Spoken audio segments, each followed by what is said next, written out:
Bismillahirrahmanirrahim. Assalamualaikum warahmatullahi wabarakatuh.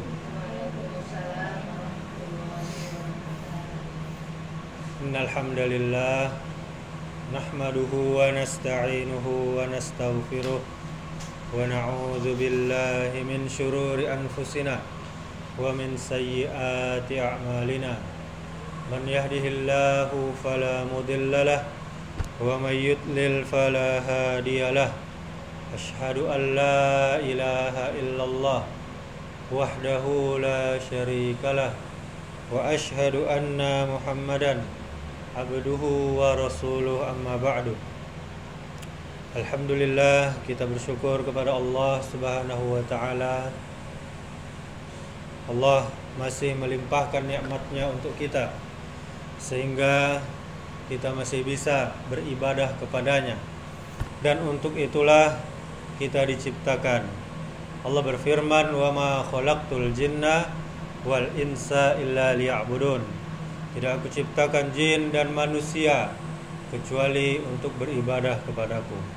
Surah Az-Zariyat ayat 56. Kemudian tujuan kita bersyukur agar Allah Subhanahu wa ta'ala selalu menambahkan nikmat untuk kita, sebagaimana firman-Nya, la in syakartum la azidannakum wa la in kafartum inna azabi lasyadid.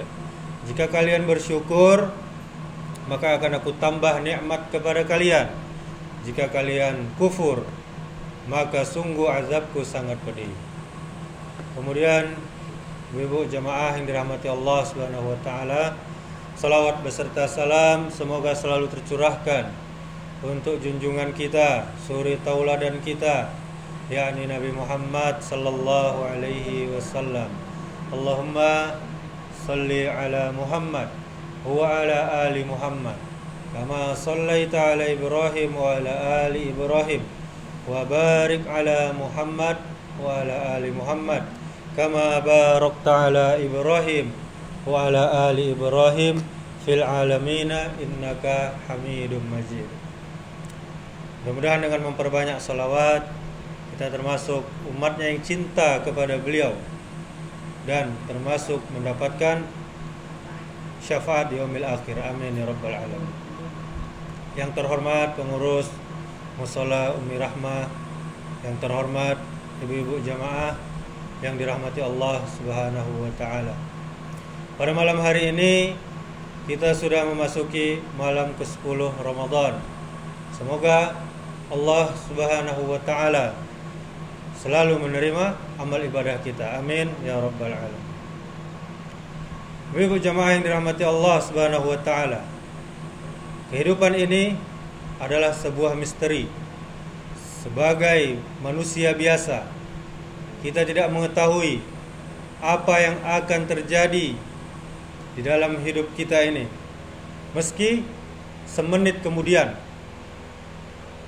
Allah Subhanahu wa taala berfirman di dalam surah Luqman ayat 34, "Wa ma tadri nafsum bi ayyi ardin tamut, innallaha alimun khabir." Dan tiada seorang pun yang bisa mengetahui, apalagi dengan pasti, apa yang akan dia usahakan besok. Dan tiada seorang pun yang dapat mengetahui di bumi mana dia akan meninggal dunia. Sesungguhnya Allah Maha mengetahui lagi Maha mengenal, Maha teliti. Ibu jamaah yang dirahmati Allah Subhanahu wa taala, kita tidak tahu apa yang akan terjadi pada diri kita besok. Jangankan besok, yang akan terjadi kita keluar dari sini saja kita tidak akan tahu. Lebih-lebih tentang kapan dan di mana tempat kita mati nanti. Kita benar-benar tidak tahu tentang nasib kita ke depannya. Bisa jadi Allah memberikan cobaan kepada kita dengan berbagai kesulitan, dengan kesusahan. Namun bisa jadi kita diberikan segala kemudahan di dalam segala urusan. Itu semua pada dasarnya adalah ujian dan cobaan dari Allah Subhanahu wa ta'ala. Allah Subhanahu wa taala, ibu-ibu, mempunyai berbagai macam cara, sehingga cara Allah tersebut tidak terhingga dan kadang unik, luar biasa, dalam rangka mengangkat derajat kita sebagai manusia. Oleh karena itu sangat penting bagi kita untuk mengembangkan perilaku dan sikap sabar di dalam diri kita ini. Baik sabar ketika mendapatkan kesulitan maupun sabar ketika kita memperoleh nikmat berupa kemudahan.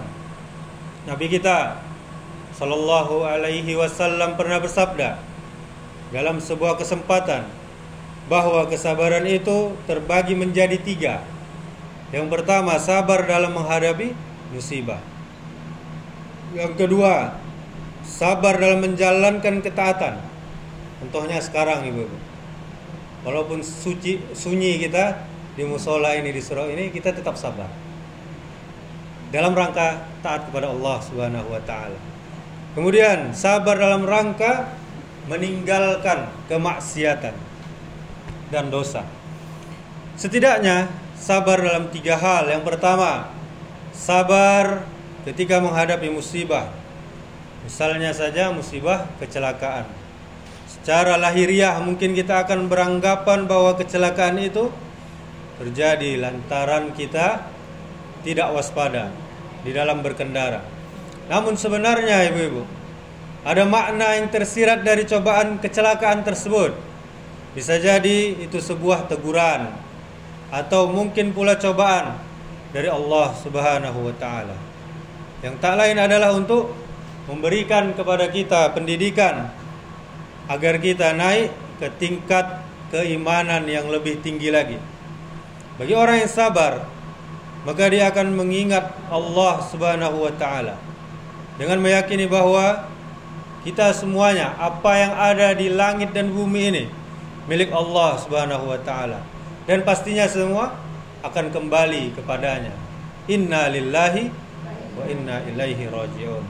Sungguhnya kami milik Allah dan kembali kepadanya, pulang kepadanya.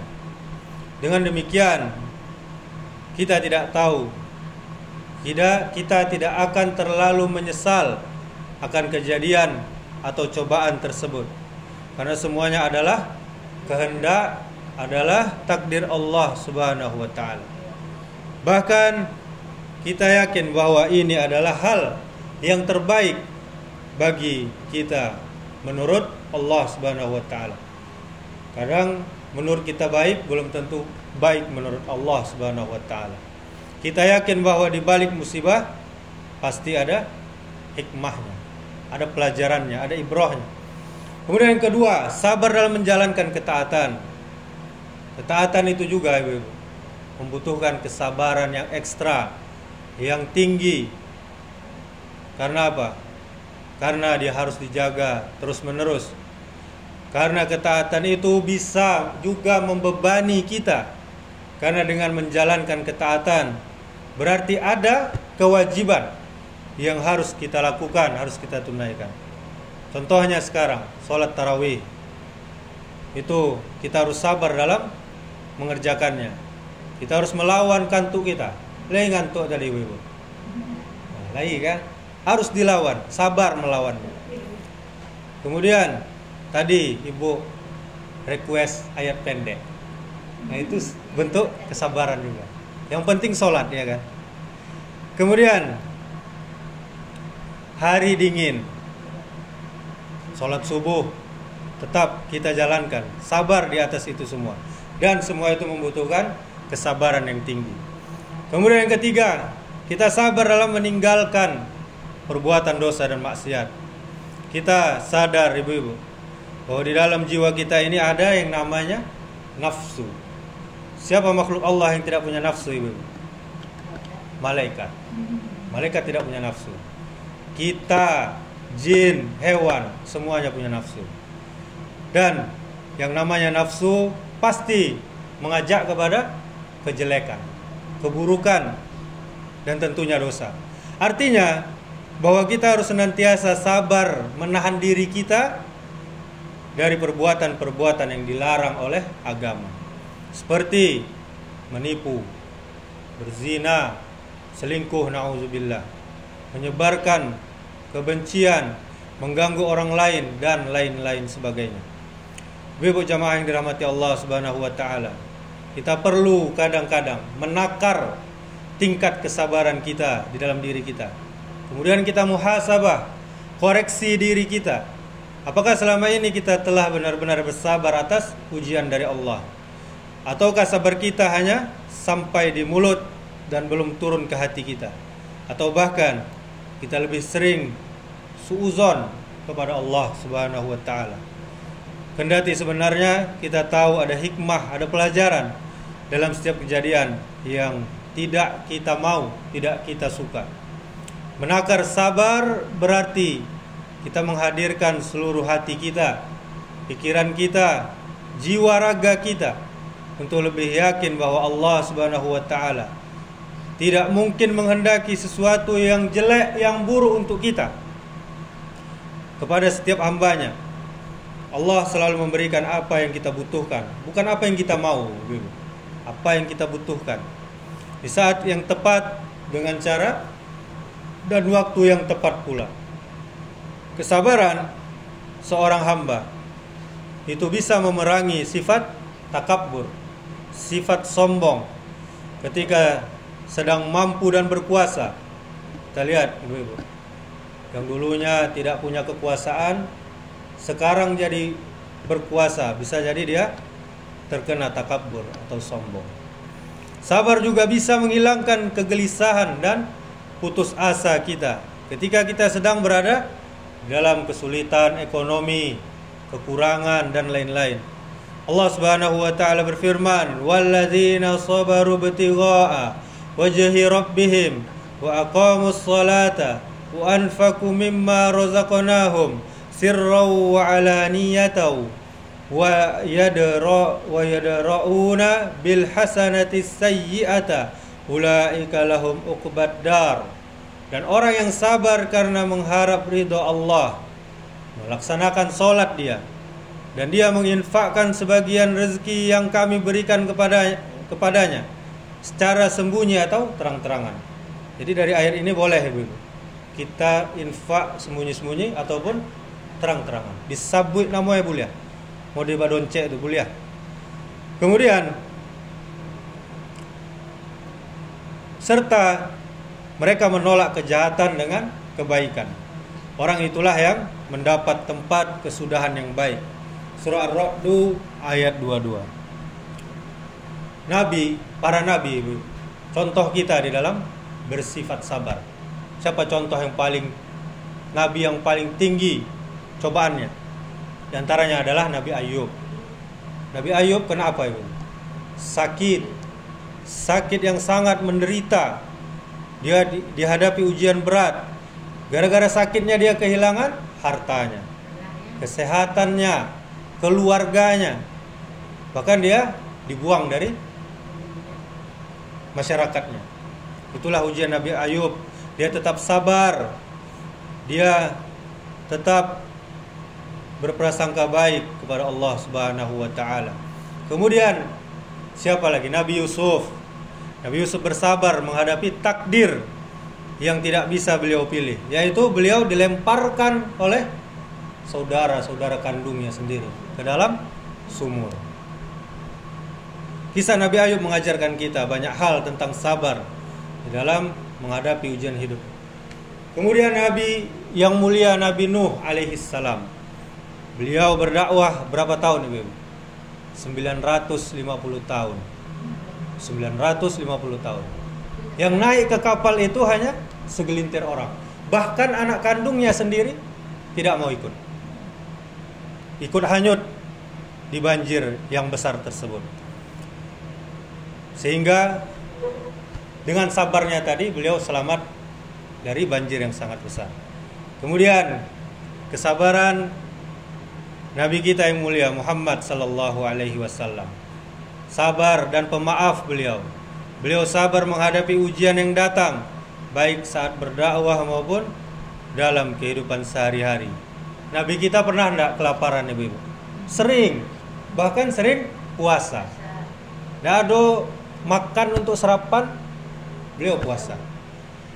Kemudian beliau bersabar menghadapi kaum Quraisy yang melemparinya dengan batu, melemparinya dengan kotoran, sabar, bahkan diancam untuk dibunuh. Sampai kabur Nabi kita sallallahu alaihi wasallam, bukan karena takut, tapi karena perintah Allah Subhanahu wa taala. Bahkan beliau diboikot, diusir. Beliau tetap sabar dan memaafkan kaumnya serta mendoakan kaumnya agar diampuni oleh Allah Subhanahu wa taala. Maka apa alasan kita Ibu untuk tidak sabar? Para nabi saja sabarnya luar biasa. Kemudian apa saja yang kita dapatkan ketika kita sabar?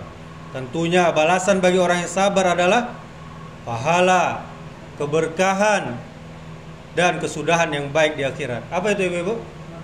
Surga. Kesudahan yang baik, tempat pulang yang baik. Kemudian sebelum kita tutup, ada doa agar Allah Subhanahu wa taala menambahkan kesabaran untuk kita. Ada di surah Al-Baqarah ayat 250. Rabbana afrigh alaina sabra wa sabbit aqdamana wansurna alal qaumil kafirin. Rabbana afrigh alaina sabra wa sabbit aqdamana wansurna alal qaumil kafirin. Apa artinya? Ya Allah, ya Rabb kami, limpahkanlah kesabaran kepada kami, kokohkan hati kami dan langkah kami, dan tolonglah kami menghadapi orang-orang kafir. Semoga Allah Subhanahu wa taala mengaruniakan kita semua hidayahnya, dan sehingga kita tetap istiqomah, senantiasa bersabar untuk mendapatkan kesudahan yang baik, yaitu surga. Amin ya rabbal alamin. Subhanakallahumma wa bihamdika asyhadu an la ilaha illa anta astaghfiruka wa atubu ilaik. Assalamualaikum warahmatullahi wabarakatuh.